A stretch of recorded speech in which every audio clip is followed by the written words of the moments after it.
राजस्थान की सियासत में मायावती ने एक नया मोर्चा खोल दिया है, जिससे अशोक गहलोत की मुश्किलें और बढ़ गई हैं। बीएसपी के 6 विधायकों के दम पर बहुमत का दावा कर रहे अशोक गहलोत को अब दूसरे कानूनी पचड़ों में उलझना पड़ सकता है, क्योंकि बीएसपी ने अपने सभी 6 विधायकों को कांग्रेस के खिलाफ वोट देने के लिए व्हिप जारी कर दिया है और उसकी एक कॉपी राज्यपाल को भेज दी गई है। बीएसपी के राष्ट्रीय महासचिव सतीश मिश्रा ने पार्टी के सभी 6 विधायकों को व्यक्तिगत व सामूहिक व्हिप जारी करते हुए कांग्रेस के विरोध में वोट देने को कहा है, जिसकी एक प्रति राज्यपाल को भी सौंप दी गई है। सतीश मिश्रा ने चेतावनी देते हुए कहा कि व्हिप का पालन न करने वाले विधायकों के खिलाफ दल बदल कानून के तहत कार्रवाई करवाकर उनकी सदस्यता को निरस्त कराया जाएगा। मिश्रा ने आरोप लगाया कि धोखा देना कांग्रेस की प्रवृत्ति है और ये आरंभ से ही रही है। कांग्रेस ने डॉक्टर भीमराव अंबेडकर को चुनाव में हराने का काम किया था। कांग्रेस ऐसा काम एक बार नहीं अनेक बार करती आई है। उन्होंने आरोप लगाया कि कांग्रेस ने हमारे विधायकों को बंदी बनाकर रखा है। बहुजन समाज पार्टी की ओर से राजस्थान के अपने सभी 6 विधायकों के अलावा राज्यपाल कलराज मिश्र और विधानसभा अध्यक्ष सीपी जोशी को भी पत्र भेजा गया है, जिसमें ये कहा गया कि 10वीं सूची के अनुसार किसी भी राष्ट्रीय पार्टी का विलय राज्य के स्तर पर नहीं हो सकता है, क्योंकि सभी विधायकों ने बहुजन समाज पार्टी के चुनाव चिन्ह पर विधानसभा चुनाव जीता था। इसलिए पार्टी के सभी विधायकों के लिए व्हिप जारी किया जा सकता है। इसी आधार पर सभी विधायकों के लिए पार्टी की ओर से व्हिप जारी किया गया है। इसके पहले बीजेपी विधायक मदन दिलावर ने बीएसपी के विधायकों को कांग्रेस में शामिल कराए जाने के फैसले को हाई कोर्ट में चुनौती दी थी, जिसकी सुनवाई होनी है। उसके पहले मायावती ने व्हिप का दांव चलकर अशोक गहलोत के लिए बड़ी मुश्किल खड़ी कर दी। अगर हाईकोर्ट में मामला फंसा तो बहुमत के कांग्रेसी दावों की हवा निकल जाएगी और गहलोत की सरकार अल्पमत में चली जाएगी। बता दें कि राजस्थान का राजनीतिक संकट गहरा गया है। राजनीति के चाणक्य माने जाने वाले मुख्यमंत्री अशोक गहलोत के लिए इस बार का सियासी संकट अधिक कठिन दिखाई दे रहा है। अपने राजनीतिक जीवन में ऐसी कई मुश्किलों से पार पा चुके अशोक गहलोत के लिए इस बार कहीं से भी राहत मिलती नजर नहीं आ रही है।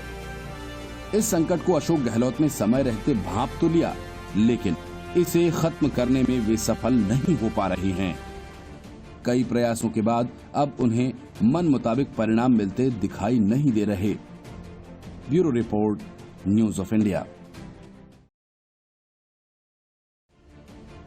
राजस्थान के सियासी संकट का अंत फिलहाल तो नजर नहीं आ रहा है, लेकिन इस जंग में तेजी से एक के बाद एक कदम चल रहे अशोक गहलोत को अब अपने कदम वापस खींचने पर मजबूर होना पड़ रहा है। राज्यपाल कलराज मिश्र पर दबाव बनाने के लिए अशोक गहलोत ने धमकी दी और फिर राजभवन के घेराव का ऐलान भी कांग्रेस की तरफ से कर दिया गया। लेकिन अब कांग्रेस इन बातों से पलटी मारना चाहती है।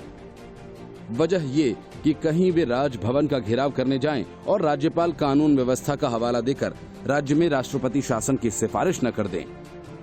इसी डर से अब कांग्रेस जयपुर में राजभवन का घेराव नहीं करेगी, लेकिन देश के दूसरे राज्यों में वे राजभवनों का घेराव करेंगे और अपनी सियासत भी करेंगे। मुख्यमंत्री अशोक गहलोत ने कहा कि विधानसभा सत्र बुलाने के लिए अभी तक राज्यपाल कलराज मिश्र कोई फैसला नहीं ले सके हैं।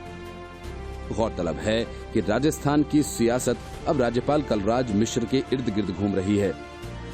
सीएम गहलोत जहां विधानसभा सत्र बुलाने पर अड़े हुए हैं, वहीं राज्यपाल सत्र बुलाने के मूड में नजर नहीं आ रहे।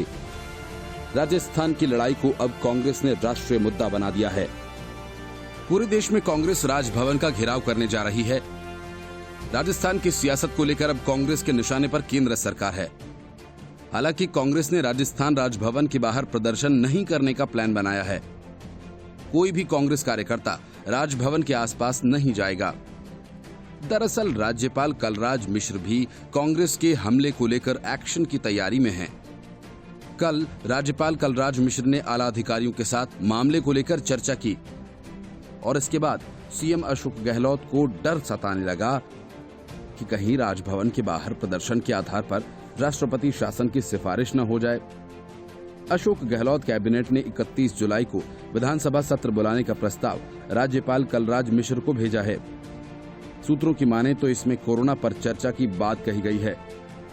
राज्य में 6 बिलों को विधानसभा में पेश करने का हवाला दिया गया है। वहीं प्रस्ताव में कहीं भी बहुमत साबित करने का जिक्र नहीं किया गया है। Bureau report, news of India. Sachin Pilot के हाथों अशोक गहलोत को लगातार हार का सामना करना पड़ रहा है। जयपुर हाई कोर्ट में मिली मात के बाद सबकी निगाहें सुप्रीम कोर्ट पर टिकी थीं। लेकिन इसके पहले सुनवाई शुरू होती सीपी जोशी के वकील कपिल सिब्बल ने मामला वापस ले लिया। अब गेंद फिर जयपुर हाई कोर्ट के पाले में है, जहां सचिन पायलट की याचिका पर सुनवाई होनी है। इससे राजस्थान के घटनाक्रम तेजी से बदल रहे हैं और अब एक नया सियासी मोड़ आ गया है। और इस बीच राज्य का सियासी पारा काफी गर्म हो गया है। अभी तक जो तस्वीर सामने आ रही है उसके हिसाब से अशोक गहलोत चारों तरफ से घिरते नजर आ रहे हैं। एक तरफ सचिन पायलट का दांव तो अब दूसरी तरफ मायावती ने घेराबंदी शुरू कर दी है। सुप्रीम कोर्ट में स्पीकर सीपी जोशी के वकील कपिल सिब्बल ने बताया कि वे अपनी याचिका वापस लेंगे। शीर्ष अदालत ने स्पीकर जोशी को याचिका वापस लेने की इजाजत दे दी। सीपी जोशी के वकील कपिल सिब्बल ने कहा कि हाईकोर्ट के फैसले को चुनौती दी जा सकती है। जानकारों का कहना है कि स्पीकर जोशी की याचिका हाईकोर्ट के फैसले के बाद अब निष्प्रभावी हो गई है, इसलिए उन्होंने शीर्ष अदालत से याचिका वापस लेने का फैसला किया।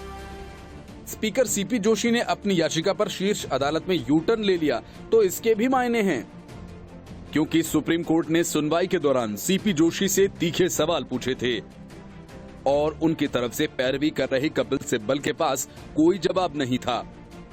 कोर्ट ने साफ तौर पर कहा था कि पार्टी के अंदर आवाज उठाने का हक है और इससे दल बदल नहीं होता। कोर्ट ने यह भी कहा कि विरोध की आवाज को ऐसे नहीं दबाया जा सकता। कोर्ट की इन बातों से साफ था कि मामला कहीं न कहीं सीपी जोशी को भारी पड़ सकता था। कांग्रेस के सूत्रों ने कहा कि स्पीकर की सुप्रीम कोर्ट में जल्दबाजी में दाखिल की गई याचिका के कारण राजस्थान हाईकोर्ट के 1992 के जजमेंट का सहारा लेना पड़ा। सूत्र ने बताया कि होलोहान जजमेंट एक नजीर बन गई और हाईकोर्ट ने इसी को ध्यान में रखते हुए स्पीकर को 19 बागी विधायकों के खिलाफ कार्रवाई करने से रोक दिया। लेकिन यह फैसला उस जजमेंट के हिसाब से नहीं है। अयोग्यता नोटिस मामले में सचिन पायलट खेमे की ओर से राजस्थान हाईकोर्ट में याचिका लगाई गई थी, जिसमें हाईकोर्ट की ओर से दखल देने के बाद स्पीकर सीपी जोशी ने सुप्रीम कोर्ट में एसएलपी लगाई थी। वहीं हाईकोर्ट ने शुक्रवार को अपने निर्णय में फैसले को सुप्रीम कोर्ट की सुनवाई तक यथास्थिति रखने की बात कही। दूसरी तरफ मायावती ने अपने सभी विधायकों को व्हिप जारी कर कांग्रेस के खिलाफ वोट देने को कहा है। मायावती के इस दांव ने अशोक गहलोत को परेशानी में डाल दिया है। बीएसपी विधायकों के कांग्रेस में विलय की स्पीकर के द्वारा दी गई मंजूरी के खिलाफ बीजेपी विधायक मदन दिलावर ने हाईकोर्ट में याचिका डाली है, जिस पर कोर्ट को सुनवाई करनी है। मतलब साफ है कि कल तक अशोक जिस भरोसे से बहुमत की बात किया करते थे, अब उनका ये भरोसा पूरी तरह से हिल गया है और उनकी सरकार पर गहरा संकट आ गया है। Bureau report, news of India.